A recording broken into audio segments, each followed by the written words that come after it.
નમસ્કાર. ધોરણ 12 વિષય અર્થશાસ્ત્ર યુનિટ નંબર 2 વૃદ્ધિ અને વિકાસના નિર્દેશકો. મિત્રો, આપણે ગયા લેક્ચરની અંદર આર્થિક વિકાસ એટલે શું તેની વાત કરી હતી. આર્થિક વૃદ્ધિ અને આર્થિક વિકાસ વચ્ચેનો તફાવત શું રહેલો છે તેના વિશે આપણે વાત કરી હતી.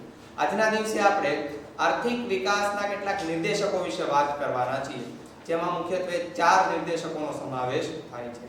જેમાં પહેલું રાષ્ટ્રીય આવકનો વૃદ્ધિ દર, બીજું માથાદીઠ આવકનો વૃદ્ધિ દર, ત્રીજું જીવનની ભૌતિક ગુણવત્તાનો આંક અને ચોથું માનવ વિકાસ આંક. આ જે 4 નિર્દેશકો રહેલા છે એ કઈ રીતે ગણતરી કરવામાં આવે છે, એમાં કઈ કઈ બાબતોનો સમાવેશ થાય છે, એ કઈ રીતે આર્થિક વિકાસ દર્શાવે છે, તો આ બધી જ વાત આપણે આ લેક્ચરની અંદર કરવાના છીએ. તો તમારી સમક્ષ જે કઈ સ્લાઇડ રજૂ થાય છે તેની અંદર આપણે ધ્યાન આપીએ, અને જો આપણી પાસે પુસ્તક રહેલું હોય તો પુસ્તક છે ખાસ કાઢીએ અને એની અંદર ધ્યાન આપીએ છીએ.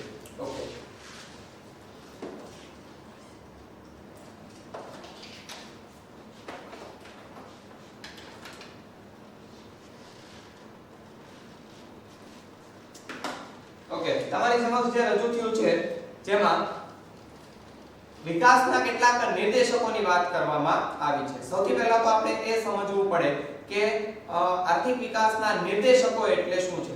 તો સામાન્ય રીતે તમારી સમક્ષ જે વ્યાખ્યા આપી છે આપણે જોઈએ કે દેશમાં આર્થિક વિકાસ થયો છે કે કેમ, જો થયો હોય તો કેટલી ઝડપથી થયો છે, દેશમાં આર્થિક વિકાસની કક્ષા કેટલી છે તે જાણવા અને તેનું માપ કાઢવા માટે કેટલાક પરિબળોને ધ્યાનમાં લેવા પડે છે. આવા પરિબળોને કે બાબતોને સામાન્ય રીતે આર્થિક વિકાસના નિર્દેશકો તરીકે ઓળખવામાં આવે છે. આ નિર્દેશકોને માપદંડો અથવા તો ધોરણો તરીકે પણ ઓળખવામાં આવે છે. તો ફરી વખત સૌથી પહેલા આર્થિક વિકાસના નિર્દેશકો એટલે શું, તો કે દેશમાં આર્થિક વિકાસ થયો છે કે નહીં. દરેક દેશે છે જાણવું પડે કે આર્થિક વિકાસ થયો છે કે નહીં, તો સૌથી પહેલા એ જાણવું પડે છે. બીજી વાત આની અંદર કરવામાં આવી છે કેટલી ઝડપે થયો છે, એની સ્પીડ કેટલી છે, 5%, 10%, 20%, ઓલી ગાડીની સ્પીડ આવે 40 ની સ્પીડ ને 50 ની સ્પીડ, એવી સ્પીડ નહીં, પરંતુ કેટલી ઝડપે છે થયો છે, એની ગતિ કેટલી છે એ જાણવું પડે છે. ત્રીજી વાત, દેશમાં આર્થિક વિકાસની કક્ષા કેટલી રહેલી છે, એની કક્ષા શું છે, તો એ જાણવા માટે સામાન્ય રીતે કેટલાક પરિબળો છે ઉપયોગી બને છે. આ કેટલાક પરિબળોને ધ્યાનમાં લેવામાં આવે છે, જેને શું કહેવામાં આવે છે, તો કે વિકાસના નિર્દેશકો તરીકે ઓળખવામાં આવે છે. તો સૌથી પહેલી વ્યાખ્યા આપણે વિકાસના નિર્દેશકોની જોઈએ છીએ. સામાન્ય રીતે આ વ્યાખ્યા છે તમારા લોકોને પૂછાતી નથી, પરંતુ આપણે સમજ ખાતર કે આર્થિક વિકાસના નિર્દેશકો શું રજૂ કરે છે તેના માટે આ વ્યાખ્યા આપવામાં આવી છે. આર્થિક વિકાસનો દર અને આર્થિક વિકાસની કક્ષાને માપનાર આ પરિબળો એવા છે કે તેમને સંખ્યા કે આંકડામાં રજૂ કરી શકાય છે. આજે 4 નિર્દેશકોની વાત કરવાની છે. આ 4 નિર્દેશકો કેવા છે, તો કે એમને આંકડાની અંદર રજૂ કરી શકાય છે. તેથી આર્થિક વિકાસના નિર્દેશક દ્વારા બે સમયગાળા વચ્ચેના, એટલે જે આપણે આર્થિક વિકાસના નિર્દેશકો વિશે માહિતી પ્રાપ્ત કરવાની છે, એ માહિતી દ્વારા બે સમયગાળા વચ્ચેના, બે દેશો વચ્ચેના, રાજ્યો કે આર્થિક વિકાસની તુલના થઈ શકે છે. એટલે બે દેશ વચ્ચેની જો તુલના કરવી હોય તો આ આર્થિક વિકાસના નિર્દેશકો દ્વારા કરી શકાય છે. જો પ્રદેશો વચ્ચેની તુલના કરવી હોય તો આપણે આ નિર્દેશકો દ્વારા કરી શકાય છે. એટલે તુલના થઈ શકે છે. જેમ થર્મોમીટર શરીરના તાપમાનમાં થયેલ ફેરફારને માપે છે અને નોંધે છે, તેવી જ રીતે આ પરિબળો દેશના વિકાસને માપે છે અને નોંધે છે. આપણને ખબર છે કે થર્મોમીટર દ્વારા આપણે શું માપી શકાય, તો કે સ્વાભાવિક રીતે શરીરનું તાપમાન કેટલું છે એ જાણવું હોય તો થર્મોમીટરનો ઉપયોગ કરવો પડે. એની જેમ દેશમાં આર્થિક વિકાસ થયો છે તો કેટલા પ્રમાણમાં થયો છે, જો એ માપવું હોય અને માપ કાઢવું હોય તો તેના માટે આપણે આર્થિક વિકાસના નિર્દેશકો છે ધ્યાનમાં લેવા પડે છે. આર્થિક વિકાસના કેટલાક નિર્દેશકો નીચે મુજબ છે. હમણાં વાત કરીએ મુખ્યત્વે 4 નિર્દેશકો છે. આ 4 નિર્દેશકો આપણા માટે અગત્યના છે, જેમાંના રાષ્ટ્રીય આવકનો વૃદ્ધિ દર અને માથાદીઠ આવકનો વૃદ્ધિ દર આ બંને છે 3 માર્કની અંદર પૂછાય એવા પ્રશ્નો છે અને જીવનની ભૌતિક ગુણવત્તાનો આંક અને માનવ વિકાસ આંક એ 5-5 માર્કની અંદર પૂછાય એવા છે પરંતુ 5 માર્કનો પ્રશ્ન આની અંદરથી નીકળતો નથી પરંતુ પ્રથમ પરીક્ષાની અંદર જો 5 માર્કનો પ્રશ્ન કાઢવો હોય તો સંપૂર્ણ કોર્સ એની અંદર નથી એટલે 5 માર્કનો પ્રશ્ન છે આ બે માંથી પણ પૂછાઈ શકે તો આપણે સૌથી પહેલા છે એ મુખ્ય 4 નિર્દેશકો છે એની પ્રાથમિક માહિતીઓ મેળવીએ છીએ ઓકે સૌથી પહેલા આપેલું છે રાષ્ટ્રીય આવકનો વૃદ્ધિ દર રાષ્ટ્રીય આવકનો વૃદ્ધિ દર દ્વારા આર્થિક વિકાસ થયો છે કે નહીં તે આ જે નિર્દેશક આપ્યો છે તેના દ્વારા જાણી શકાય છે સામાન્ય રીતે કેટલીક મર્યાદાઓને કારણે આર્થિક વિકાસના વૃદ્ધિ દરને ધ્યાનમાં લેવામાં આવતો નથી એને કારણે નવો નિર્દેશક છે ઉદ્ભવ્યો કયો તો કે માથાદીઠ આવકનો વૃદ્ધિ દર આ માથાદીઠ આવકના વૃદ્ધિ દરની અંદર સામાન્ય રીતે વ્યક્તિઓને છે ધ્યાનમાં લેવામાં આવે છે આની ગણવાની રીત છે એકદમ સહેલી છે પરંતુ સામાજિક બાબત આની અંદર ધ્યાનમાં લેવામાં આવી નથી એટલા માટે નવો નિર્દેશક ઉદ્ભવે છે જીવનની ભૌતિક ગુણવત્તાનો આંક આ ત્રીજો નિર્દેશક એવો છે કે જેની અંદર આર્થિક બાબત છે ધ્યાનમાં લેવામાં આવતી નથી આની અંદર સામાન્ય રીતે 3 માપદંડો દ્વારા જીવનની ભૌતિક ગુણવત્તાનો અંક છે માપવામાં આવે છે પરંતુ એની અંદર આર્થિક બાબતનું પરિબળ છે એ ધ્યાનમાં લેવામાં આવ્યું નથી જેને કારણે આપણો ચોથો નિર્દેશક માનવ વિકાસ આંકની શરૂઆત થઈ આ માનવ વિકાસ આંકની અંદર સામાજિક અને આર્થિક એમ બંને બાબતોનો સમાવેશ થાય છે એટલા માટે સૌથી સારામાં સારો જો આર્થિક વિકાસ થયો છે અને ગણતરી માટે જો માપવું હોય તો આ નિર્દેશક છે એકદમ સહેલો છે અને ખૂબ જ અત્યારના આધુનિક સમયની સાથે સંકળાયેલો છે આપણા વિશ્વની અંદર કુલ 196 દેશો આ 196 દેશોમાંથી બધા જ લોકો અત્યારે માનવ વિકાસ આંક દ્વારા પોતાના દેશનો આર્થિક વિકાસ કેવી રીતે થયો છે તે માપવામાં આવે છે ઓકે તો આ જે મુખ્યત્વે 4 નિર્દેશકો છે એ 4 નિર્દેશકો તમે તમારી બુકની અંદર છે સૌથી પહેલા નોંધી લો ઓકે આ નોંધાઈ ગયા બાદ હવે આપણે સૌથી પહેલો નિર્દેશક રાષ્ટ્રીય આવકનો નિર્દેશક એને આપણે ધ્યાનમાં લઈએ છીએ સામાન્ય રીતે તમે રાષ્ટ્રીય આવક વિશે ધોરણ 11 ની અંદર માહિતી પ્રાપ્ત કરી ગયા છો આ રાષ્ટ્રીય આવક શું છે એની ગણવાની પદ્ધતિઓ કેટલી છે એના વિશે સૌથી પહેલા આપણે માહિતી છે પ્રાપ્ત કરીએ છીએ ઓકે સામાન્ય રીતે રાષ્ટ્રીય આવક એટલે વર્ષ દરમિયાન દેશની 3 ક્ષેત્રો છે ખેતી ઉદ્યોગ અને સેવા અને આ 3 ક્ષેત્રોમાં જે કુલ ઉત્પાદન થાય છે એના નાણાકીય મૂલ્યને રાષ્ટ્રીય આવક તરીકે ઓળખવામાં આવે છે એટલે વ્યાખ્યાયિત સ્વરૂપ જોઈએ તો વર્ષ દરમિયાન ખેતી ઉદ્યોગ અને સેવા ક્ષેત્રમાં જે કુલ ઉત્પાદન થાય છે તેના નાણાકીય મૂલ્યને રાષ્ટ્રીય આવક તરીકે ઓળખવામાં આવે છે આ વ્યાખ્યા છે સૌથી પહેલા આપણે નિર્દેશકની અંદર લખવાની આ કેટલા માર્કનો પ્રશ્ન છે તો કે 3 માર્કનો પ્રશ્ન છે કેટલા માર્કનો છે 3 માર્કનો પ્રશ્ન છે પરીક્ષાની અંદર તમને પૂછાય કે રાષ્ટ્રીય આવકનો વૃદ્ધિ દર વિગતે સમજાવો તો 3 માર્કની અંદર તમને પૂછાય છે તો સૌથી પહેલા છે આપણે વ્યાખ્યા લખવી શું લખવી વ્યાખ્યા લખવી હવે આ જે નિર્દેશક છે એ આર્થિક વિકાસ થયો છે કે નહીં તે કઈ રીતે માપે છે તો એના અંગેની વાત ફક્ત આ મુદ્દાની અંદર કરવામાં આવી છે સૌથી પહેલા આપણે પહેલો પેરેગ્રાફ છે સમજીએ આ પેરેગ્રાફ આપણા માટે ખૂબ જ અગત્યનો છે જેથી કરીને સમજવો એકદમ જરૂરી બને છે જેમાં આપેલું છે આ નિર્દેશક મુજબ જો દેશની વાસ્તવિક રાષ્ટ્રીય આવક લાંબા ગાળા સુધી સતત વધતી રહી હોય તો દેશનો આર્થિક વિકાસ થયો છે તેમ ગણવામાં આવે છે જો દર વર્ષે છે રાષ્ટ્રીય આવકની અંદર વધારો થતો હોય તો હંમેશા આર્થિક વિકાસ થયો છે તેવું ગણવામાં આવે છે ઉદાહરણ તરીકે આપણા દેશની ધારો કે કોઈ વર્ષ દરમિયાન રાષ્ટ્રીય આવક છે 128 કરોડની હોય 2011 ની અંદર 2012 ની અંદર એમાં વધારો થઈને 129 કરોડ થાય 2013 માં વધારો થઈને તેની અંદર 132 કરોડ થાય તો દર વર્ષે સતત રાષ્ટ્રીય આવક શું થાય છે વધે છે તો એ આપણા દેશનો આર્થિક વિકાસ થઈ રહ્યો છે તેવું દર્શાવે છે આગળ જોઈએ જો રાષ્ટ્રીય આવક ઊંચા દરે વધતી હોય તો વિકાસનો દર ઊંચો ગણાય છે જો રાષ્ટ્રીય આવક નીચા દરે વધતી હોય તો આર્થિક વિકાસનો દર મંદ ગણાય છે અને જો રાષ્ટ્રીય આવકમાં વધારો ન થતો હોય તો તે સ્થગિતતાની પરિસ્થિતિ દર્શાવે છે. જો રાષ્ટ્રીય આવકમાં ઘટાડો થતો હોય તો આર્થિકની પીછેહટની સ્થિતિ દર્શાવે છે. ઓકે, અહીંથી લઈને અહીંયા સુધીનું વાક્ય એ આપણા માટે ખૂબ જ અગત્યનું છે. હવે આ વધતો દર, ઘટતો દર ઈ શું સૂચવે છે? તો સૌથી પહેલા આપણે આની અંદર છે ધ્યાન આપીએ છીએ જેથી કરીને ધ્યાનમાં આવે. ઓકે, તો સૌથી પહેલા આપણે આને બંધ કરી દઈએ છીએ અને લાઈટ છે ઓન કરી દઈએ.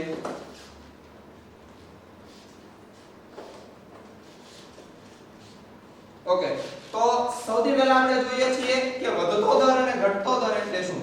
ઉદાહરણ તરીકે 2015 ની રાષ્ટ્રીય આવક 2016 2017 2018 અને 2019 બસ આટલા વર્ષની આપણે રાષ્ટ્રીય આવક લઈએ છીએ. ઉદાહરણ તરીકે રાષ્ટ્રીય આવક, ઓકે, આ છે વર્ષ. ઉદાહરણ તરીકે 2015 માં 125 કરોડની રાષ્ટ્રીય આવક હોય, 2016 માં 127 કરોડ, 2017 માં 130 કરોડ, 2018 માં 135 કરોડ અને 2019 માં 142 કરોડની આપણે આવક લઈએ છીએ. ઓકે, મેં તમારી સમક્ષ કેટલાક આંકડાઓ છે રજૂ કર્યા. હવે ખાસ સમજો વધતો દર એટલે શું. ઉદાહરણ તરીકે 2015 માં રાષ્ટ્રીય આવક કેટલી છે? તો કે 125 કરોડ છે. 2016 માં તો કે 127 કરોડ. તફાવત કેટલાનો? તો કે 2 કરોડનો. ઓકે, ધ્યાનમાં આવ્યું. 2016 માં રાષ્ટ્રીય આવક કેટલી છે? 127 કરોડ. 2017 માં કેટલી થઈ? તો કે 130 કરોડ. તફાવત કેટલો છે? તો કે 3 કરોડનો. 2017 માં રાષ્ટ્રીય આવક 130 કરોડ, 2018 માં 135. ઓકે, બંને વચ્ચેનો તફાવત કેટલો છે? તો કે 5 કરોડનો છે. કેટલો છે? 5 કરોડનો છે. તો તમે જોઈ શકો છો કે દર વર્ષે રાષ્ટ્રીય આવકમાં તફાવત કેવો થાય છે? વધતો જાય છે. શું થાય છે? વધતો જાય છે. જેને આપણે કહીએ છીએ વધતો દર. શું કહેવાય છે? વધતો દર. આ પહેલી વાત. વધતો દર એટલે શું? તો દર વર્ષે છે રાષ્ટ્રીય આવકની અંદર શું થતો હોય છે? વધારો થતો હોય. આને કહેવામાં આવે છે વધતો દર. કેમ કે આ ટકાવારીની અંદર માપવામાં આવે છે. ટકાવારી કેટલી થાય તો એ આપણે જોઈએ. ઓકે, હવે જોઈએ છીએ ઘટતો દર એટલે શું. ઓકે, હું અહીંયા તમારી સમક્ષ આંકડાઓ લખું છું. 2015 માં રાષ્ટ્રીય આવક 125 કરોડ, 2016 ની અંદર 126 કરોડ, 2017 ની અંદર 126.5 કરોડ, 2018 ની અંદર 126.7 કરોડની રાષ્ટ્રીય આવક જોવા મળે છે. મિત્રો વિચાર કરો, આની અંદર વધે છે, આની અંદર પણ દર વર્ષે શું થાય છે? રાષ્ટ્રીય આવક વધે છે. જો 125, 126, 126.5 અને 126.7. પરંતુ બંને વચ્ચેનો તફાવત આપણે જોઈએ તો આની અંદર 1 કરોડ ગુજરાતીમાં લખીએ. આની અંદર તો કે 126.5 એટલે 0.5 કરોડ. આ બંને વચ્ચેનો તફાવત તો કે 0.2 કરોડનો છે. દર વર્ષે રાષ્ટ્રીય આવક શું થાય છે? વધે તો છે, પણ વધવાનો દર કેવો છે? તો કે નીચો છે. એટલે એને કહેવામાં આવે છે ઘટતો દર. શું કહેવામાં આવે છે? ઘટતો દર. ઓકે, તો જો રાષ્ટ્રીય આવક છે દર વર્ષે વધતી હોય તો વધતા દરે વધતી હોય તો રાષ્ટ્રીય આવકની કક્ષા કેવી ગણવામાં આવે છે? તો કે વધારે ગણવામાં આવે છે. જો રાષ્ટ્રીય આવક છે વધતો હોય પરંતુ નીચા દરે વધતો હોય તો એની ગતિ કેવી ગણવામાં આવે છે?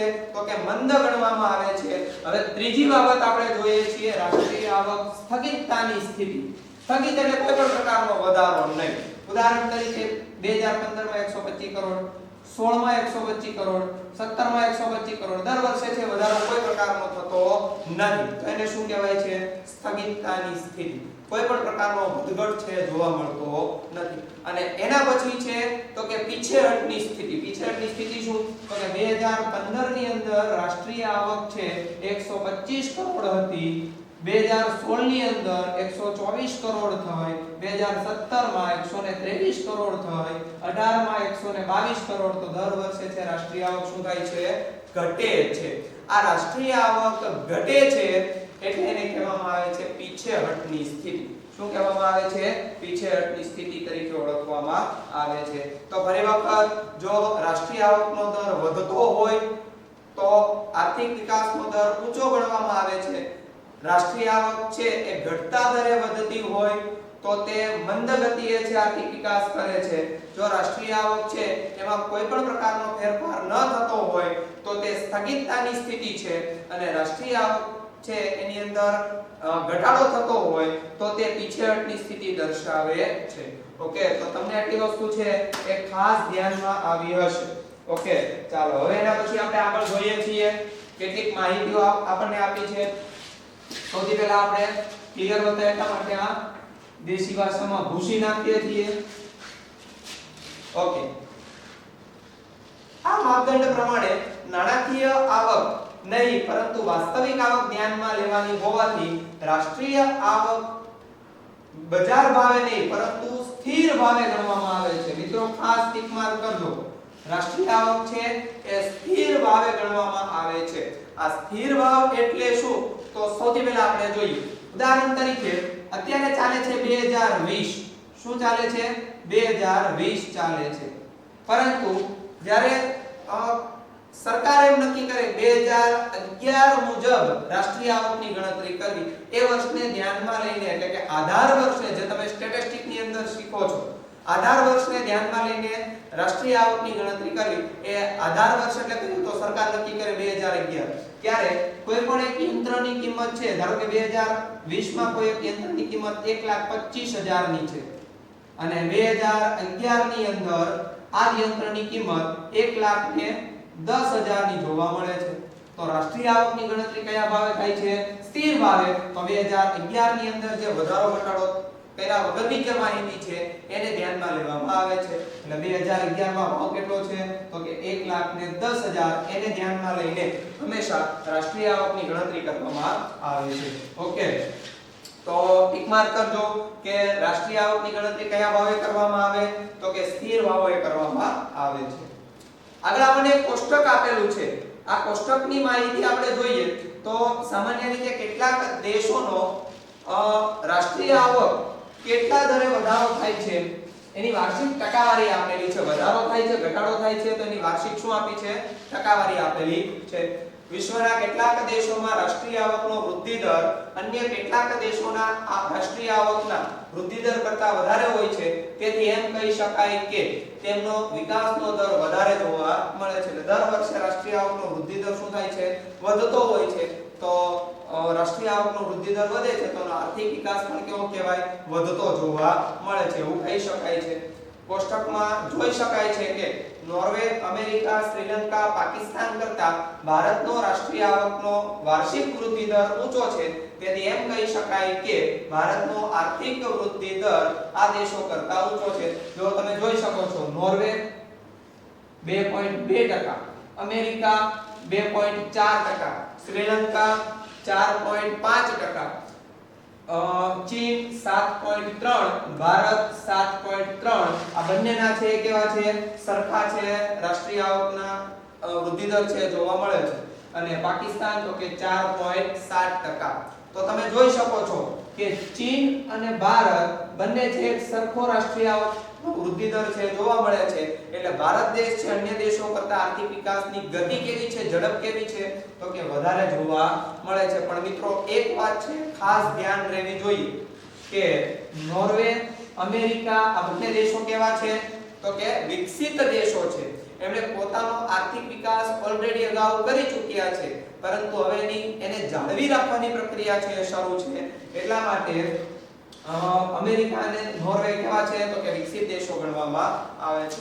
તો આગળ જોઈએ આપણે કે આપણે એ યાદ રાખવું જોઈએ કે આજે ભારત વિશ્વમાં ઝડપી વિકાસ પામતો અર્થતંત્રમાં દેશ ગણવામાં આવે છે. આપણને ધ્યાનમાં હોય તો ચીન, ભારત આ એશિયાના એવા દેશો છે કે જેનો આર્થિક રાષ્ટ્રીય આવકનો વૃદ્ધિ દર કેવો છે? વધારે છે, દર વર્ષે વધતો જાય છે અને આર્થિક વિકાસનો દર પણ કેવો ગણાય છે?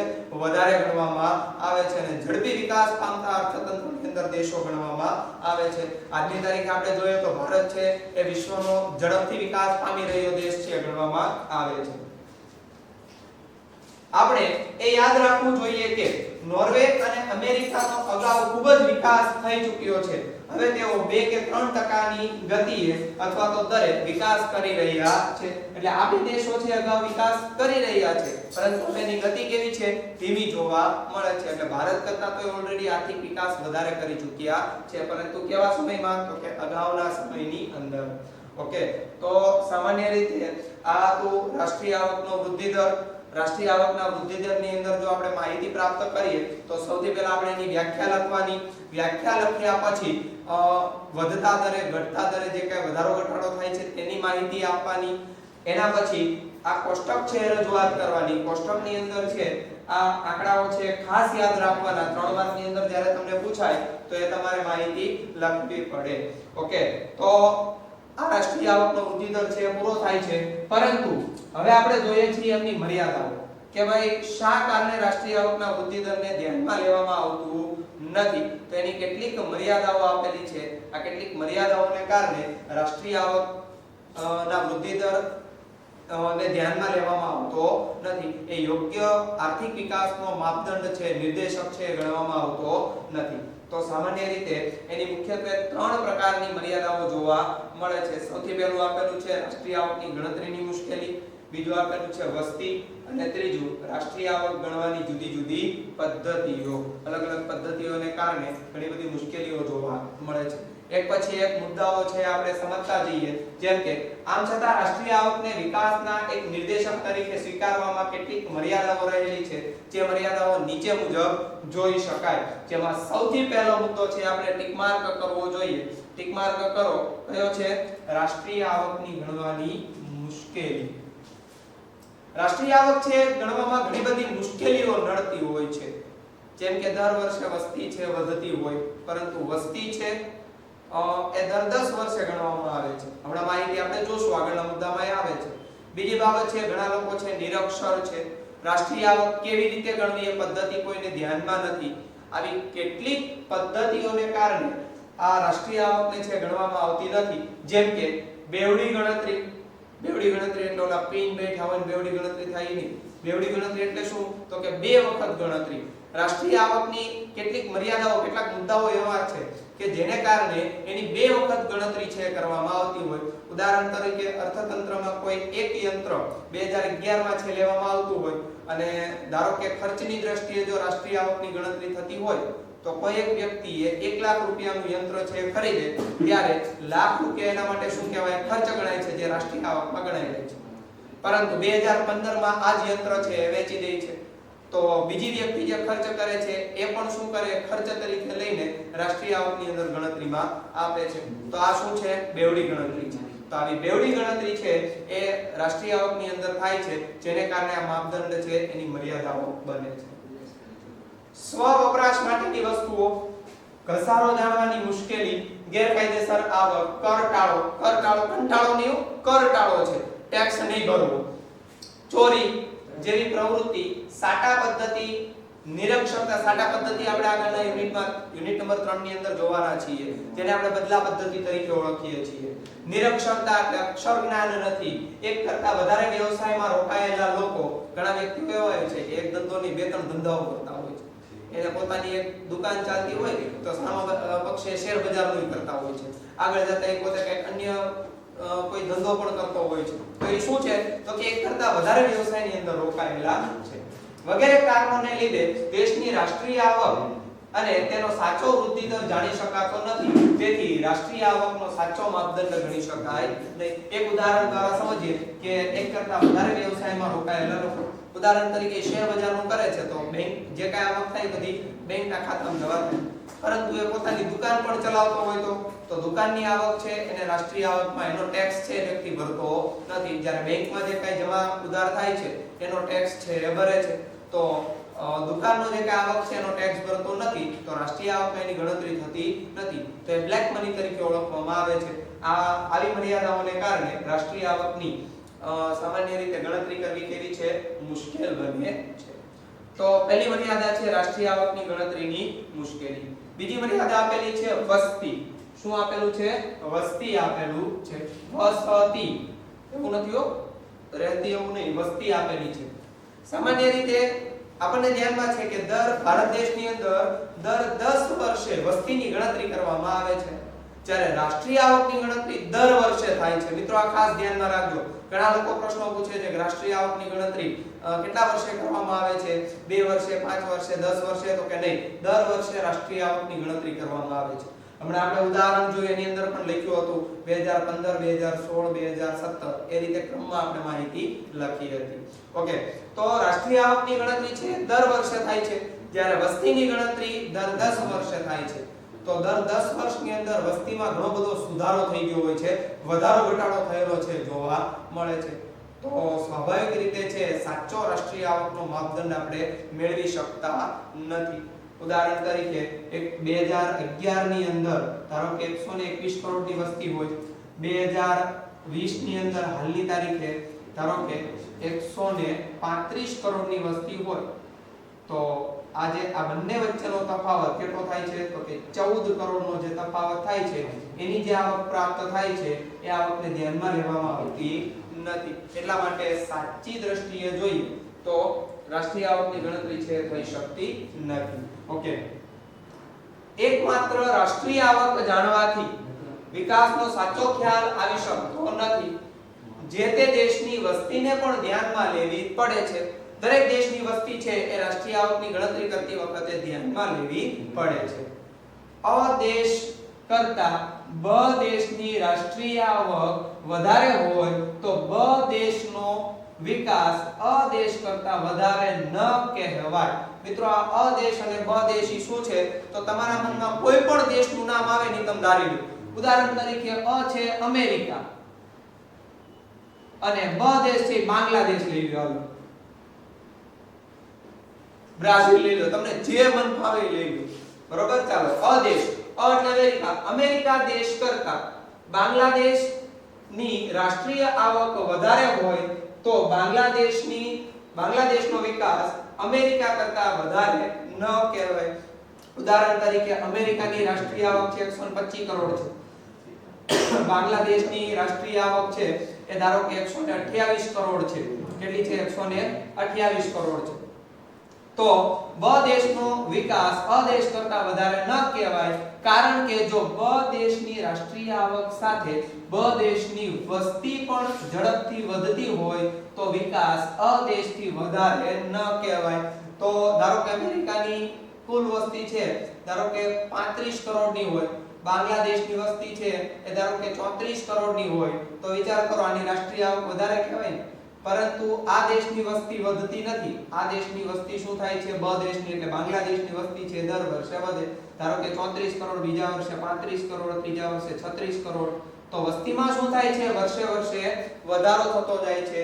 તો એક માહિતી મુજબ આપણે જોઈએ તો અમેરિકા દેશ કરતા બાંગ્લાદેશની રાષ્ટ્રીય આવક વધારે છે, છતાં બાંગ્લાદેશની રાષ્ટ્રીય આર્થિક વિકાસ વધારે છે એમ કહી શકાય નહીં, કારણ કે બાંગ્લાદેશની રાષ્ટ્રીય આવકની સાથે સાથે એની વસ્તી પણ શું થાય છે?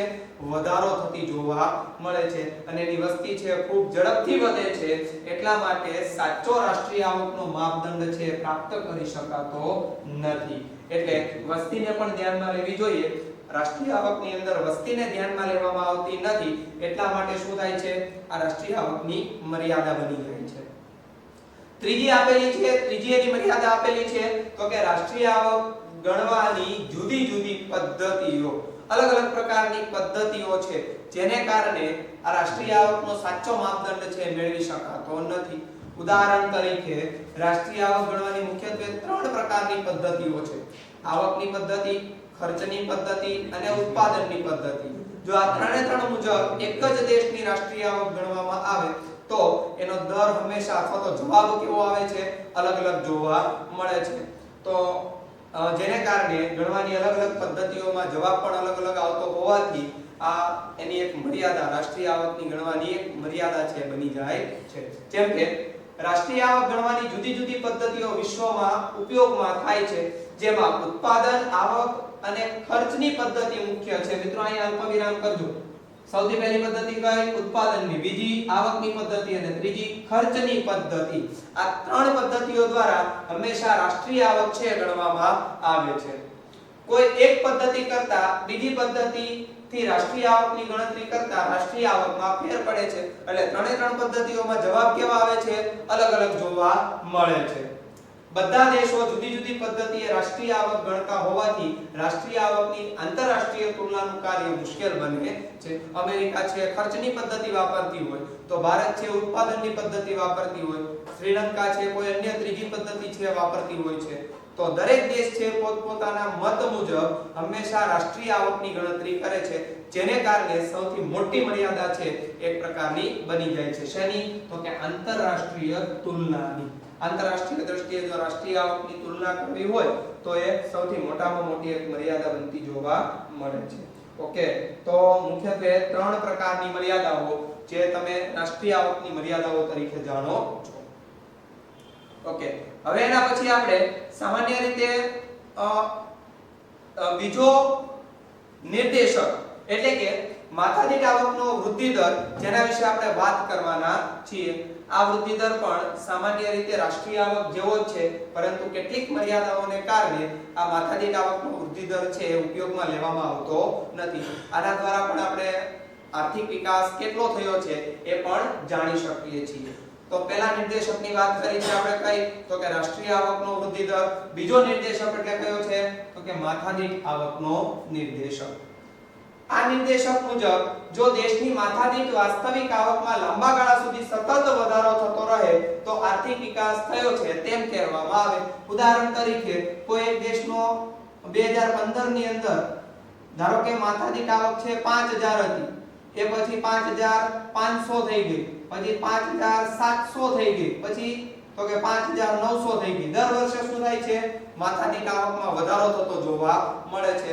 તો જેને આપણે સામાન્ય રીતે આર્થિક વિકાસ તરીકે ઓળખીએ છીએ કે એ દેશ આર્થિક વિકાસ કરી રહ્યો છે આગળ આપણે જોઈએ હમણાં જેમ રાષ્ટ્રીય આવકનો વધતો દર ઘટતો દર સ્થગિતતાની પરિસ્થિતિ આવી એ જ રીતે આની અંદર પણ આવે છે કે અહીં માથાદીઠ આવક એટલે સરેરાશ માથાદીઠ આવક છે આપણને ખબર છે માથાદીઠ આવક એટલે શું તો કે કુલ રાષ્ટ્રીય આવકને કુલ વસ્તી વડે ભાગતા જે આવક પ્રાપ્ત થાય તેને માથાદીઠ આવક તરીકે ઓળખવામાં આવે છે અને આ માથાદીઠ આવક એ એક વ્યક્તિની આવક છે જે સરેરાશ આવક દર્શાવે છે એટલે દરેકના ભાગે કેટલી આવે છે તો કે એક સરખી આવક છે જોવા મળે છે એટલે કીધું છે કે માથાદીઠ આવક એ શું દર્શાવે છે ફક્ત ને ફક્ત સરેરાશ દર્શાવે છે દેશની કુલ રાષ્ટ્રીય આવકને વસ્તીના કુલ પ્રમાણ વડે ભાગતા સરેરાશ આવક આવે તે માથાદીઠ આવક છે વ્યાખ્યા છે ટિક માર્ક કરજો કુલ દેશની રાષ્ટ્રીય આવકને દેશની કુલ વસ્તી વડે ભાગતા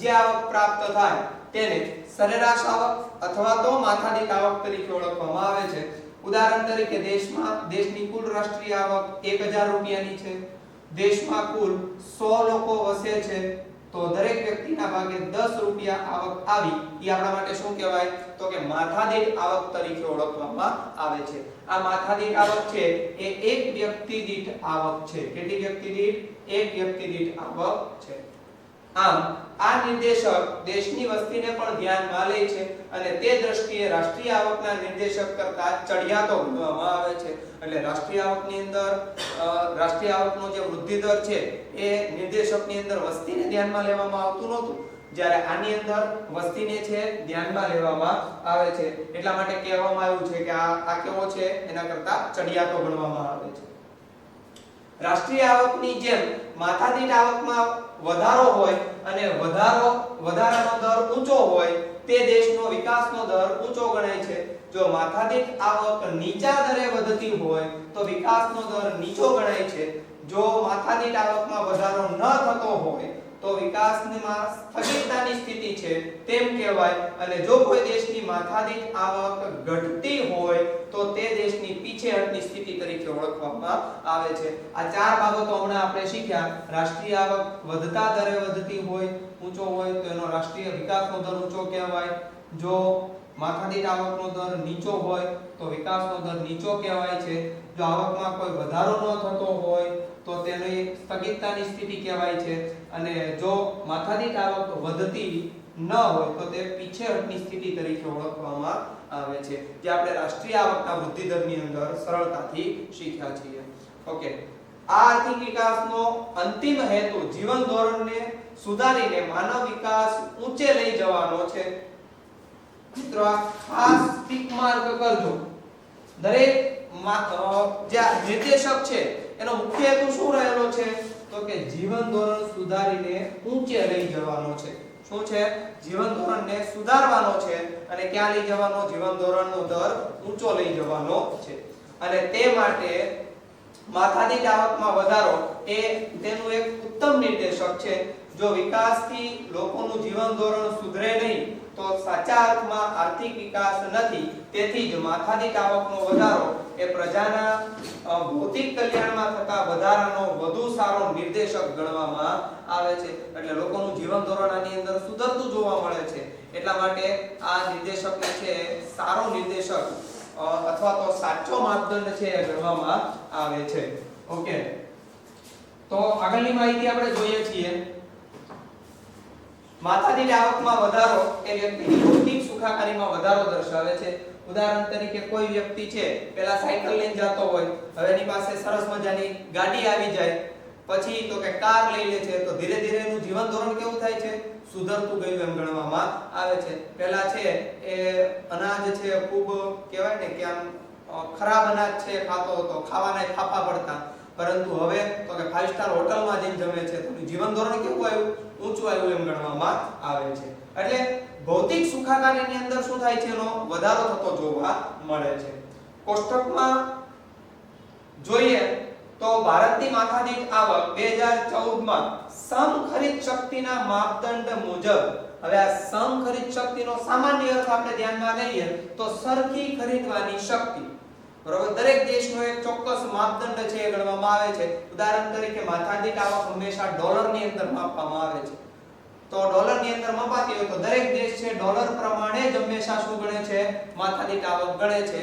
તો સમ ખરીદ શક્તિ તરીકે ઓળખવામાં આવે છે. એટલે દરેકની ખરીદવાની શક્તિ કેવી હોય? એક સરખી છે એ ગણવામાં આવે છે.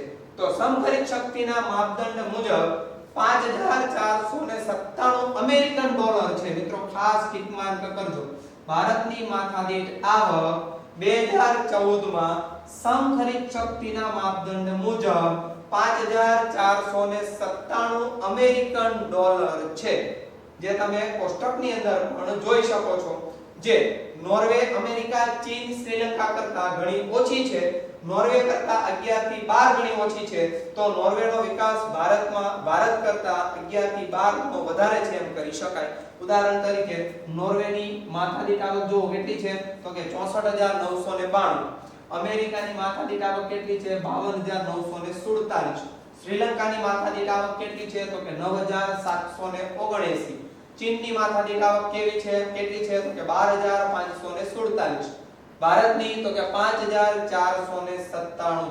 મિત્રો આ ખાસ આની અંદર પણ ટીક માર્ક કરજો, અને અહીંયા મેં તમને ટીક માર્ક કરવાનું કીધું છે ત્યાં પણ ટીક માર્ક કરજો.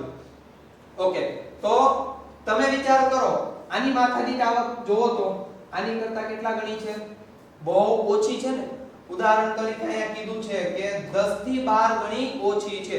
જો આને ગુણ્યા તમે 10 કરો ને તોય આપણે આના ઓલામાં ન પહોંચી શકીએ. અથવા તો એમ કહી શકાય કે નોર્વેની જે માથાદીઠ આવક આપી છે એના 10% આવક પણ ભારત ધરાવતું નથી. એટલે નોર્વેના વિકાસ કરતા આપણો ભારત દેશનો આર્થિક વિકાસ કેવો છે? ખૂબ ઓછો. એટલે કે 10 થી 11 થી 12 ગણો કેવો છે? ઓછો ગણવામાં આવે છે. તો બીજા શબ્દોમાં કહીએ તો નોર્વેનો વિકાસ ભારત કરતા 11 થી 12 ગણો કેવો છે? વધારે ગણવામાં આવે છે તેમ કહેવામાં આવે. પરંતુ ભારતની માથાદીઠ આવકનો વૃદ્ધિ દર ઊંચો છે, તેથી વિકાસ ઝડપથી થઈ રહ્યો છે તેમ ગણવામાં આવે છે. જો તમે અહીંયા ધ્યાન આપો, ચીન અને બીજું આવ્યું છે ભારત. ભારત છે 6% ના વૃદ્ધિ દરે હંમેશા શું કરે છે? આર્થિક વિકાસ છે કરે છે.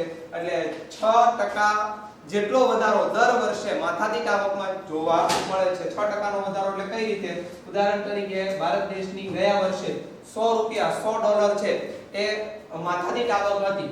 તો હવે આ વર્ષે નેક્સ્ટ વર્ષે કેટલી થઈ જશે તો કે 106% જેટલી. તો આ શું ગણવામાં આવે? 6% નો વધારો થયો એમ ગણવામાં આવે છે. ઓકે, તો આર્થિક વિકાસ છે કે ભારત દેશનો ઝડપથી થઈ રહ્યો છે એમ કહી શકાય છે. તો બીજો મુદ્દો છે એ માથાદીઠ આવકનો શું છે વૃદ્ધિ દર. આ એક પ્રકારનો નિર્દેશક છે, પરંતુ નિર્દેશકની સાથે કેટલીક શું ધરાવે છે મર્યાદાઓ પણ ધરાવે છે. આ મર્યાદાઓને કારણે સામાન્ય રીતે માથાદીઠ આવકનો વૃદ્ધિ દર છે એ હવે પછીના વર્ષોની અંદર ધ્યાનમાં લેવામાં આવતો નથી, એટલા માટે એને સાચો માપદંડ પણ કહી શકાતો નથી. ઓકે, તો સામાન્ય રીતે માથાદીઠ આવકની જે મર્યાદાઓ રહેલી છે એ મુખ્યત્વે મર્યાદાઓમાં મુખ્ય પાંચેક પ્રકારની મર્યાદાઓ રહેલી છે. એક પછી એક મુદ્દાઓ એ સમજતા જઈએ છે. સૌથી પહેલો મુદ્દો આપેલો છે માત્ર અંદાજો છે. માથાદીઠ આવક શું છે? ફક્ત ને ફક્ત અંદાજ છે. ઉદાહરણ તરીકે 2011 ની વસ્તી પ્રમાણે ગણીએ હાલની માથાદીઠ આવક, તો સાચી માથાદીઠ આવક કરી શકાય નહીં. અંદાજ મૂકવો પડે ભાઈ દર વર્ષે તો કે 1.70 કરોડનો વધારો થાય છે, તો આ વર્ષે તો કેટલી વસ્તી હશે, જેટલા ટકા વધારો થયો છે, તો એ પ્રકારનું શું છે અંદાજ લગાડાય છે ને. 2020 માં છે વસ્તી ગણતરી થઈ ખરી? તો કે નથી થઈ. તો એટલા માટે ફક્ત અંદાજ છે વસ્તીનો મૂકવામાં આવે છે, અને વસ્તીનો અંદાજ મૂકવામાં આવે તો સાચી આપણને માથાદીઠ આવક પ્રાપ્ત થઈ શકતી નથી, જે એક પ્રકારનો અંદાજ કહી શકાય. દેશની રાષ્ટ્રીય આવક દર વર્ષે ગણાય છે, તેથી તેના આંકડા આપણે લગભગ સાચા મળી રહે છે, પરંતુ દેશની વસ્તી દર વર્ષે ગણાતી નથી. ભારતમાં વસ્તી દર 10 વર્ષે ગણાય છે. કેટલા વર્ષે ગણાય છે? 10 વર્ષે ગણાય છે. આયા ટિક માર્ક કરજો. રાષ્ટ્રીય આવક દર વર્ષે ગણાય છે. આની પહેલા પણ મેં કીધું હતું કે રાષ્ટ્રીય આવક કેટલા વર્ષે ગણાય છે? દર વર્ષે ગણવામાં આવે છે, જ્યારે વસ્તી દર 10 વર્ષે ગણાય છે. એટલે કે બાકીના વર્ષોમાં વસ્તીના આંકડા માત્ર અંદાજો બાંધવામાં આવે છે. 101 કરોડની વસ્તી 2011 માં હોય તો 2018 માં આપણે ધારો કે માથાદીઠ આવક જોવી હોય તો ફક્ત વસ્તીનો શું બાંધવો પડે? તો કે અંદાજ છે બાંધવો પડે છે. એટલે માથાદીઠ આવક એ ફક્ત ને ફક્ત શું છે? તો કે એક અંદાજ છે ગણવામાં આવે છે. બીજું, રાષ્ટ્રીય આવક માથાદીઠ આવકની ગણતરીની મુશ્કેલી. જેમ રાષ્ટ્રીય આવકની મુશ્કેલી છે ગણવાની, એની જેમ માથાદીઠ આવકમાં પણ શું છે મુશ્કેલીઓ રહેલી છે. જેમ કે રાષ્ટ્રીય આવક ગણવાની મુશ્કેલી આપણે જોઈ ગયા, તેવી જ રીતે માથાદીઠ આવક ચાલુ ભાવે ગણવી કે સ્થિર ભાવે ગણવી, તેની મુશ્કેલીને કારણે સાચી સ્થિતિ જાણી શકાતી નથી. આ બે મુશ્કેલી છે. ચાલુ ભાવ એટલે હાલનો ભાવ. ઉદાહરણ તરીકે હમણાં મેં આની પહેલા એક યંત્રનું ઉદાહરણ આપ્યું હતું કે જે 1,20,000 નું છે, અને આ 2020 ના ભાવ પ્રમાણે છે ગણવામાં આવે છે. 2020 માં આ યંત્રની કિંમત કેટલી છે? તો કે 1,20,000 છે. 2011 માં આ યંત્રનું ઉત્પાદન કરવામાં આવ્યું ત્યારે 1 લાખ નું હતું. કેટલાનું હતું? 1 લાખ રૂપિયાનું હતું. તો આને કહેવામાં આવે છે ચાલુ ભાવ, આને કહેવામાં આવે છે સ્થિર ભાવ. તો માથાદીઠ આવક છે કયા ભાવે ગણવી એ મોટો પ્રશ્ન છે. જેમ રાષ્ટ્રીય આવક છે એ સ્થિર ભાવે ગણાય છે, તો આને પણ જો સ્થિર ભાવે ગણવામાં આવે તો સ્વાભાવિક રીતે આપણે સાચો માથાદીઠ આવકનો માપદંડ છે જાણી શકતા નથી. એટલા માટે રાષ્ટ્રીય આવકની જેમ માથાદીઠ આવકને પણ ગણવામાં શું છે મુશ્કેલી જોવા મળે છે. ત્રીજું આપેલું છે માથાદીઠ આવક માત્ર સરેરાશ દર્શાવે છે.